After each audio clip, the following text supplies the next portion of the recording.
Hello there, my friends, and thank you for being here. Very quickly, I'd like to thank my newest patrons. Now that Beta 3 is released, today's update is all about the Big Crafting Overhaul. This is a large-scale effort to improve the crafting gameplay in Ultimate Skyrim. Ultimate Skyrim uses a lot of different mods, so there's a lot of inconsistency in terms of crafting recipes and crafting stations. The goal here is to give each crafting station a clearly defined role, and to edit all the recipes so that everything works exactly as it should. First and foremost, the player now has their own personal crafting ability, which allows you to craft many useful items wherever you are without the need for any crafting stations. This includes things like healing poultices, basic survival equipment, primitive arrows and weapons, and just anything that you could reasonably craft using only your hands and the materials.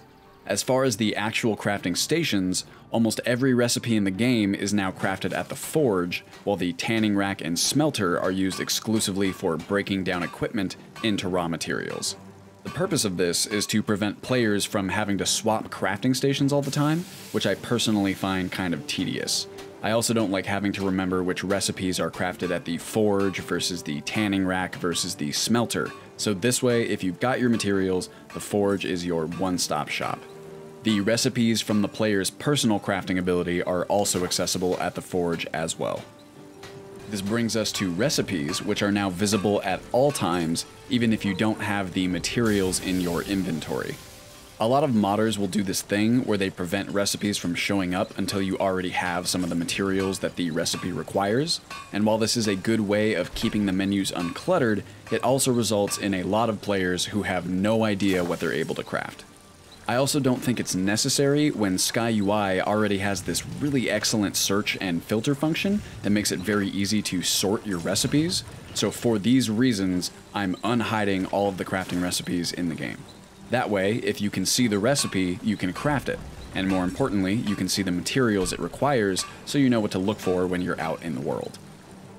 The downside of each of these changes is that I have to evaluate every single crafting recipe in the game, and that's a very daunting task. However, it's also a good chance to normalize the balance and consistency of all the game's weapons and armor and other items, which is something we've needed for a while, so I'm really excited for the impact this overhaul will have on the experience at large.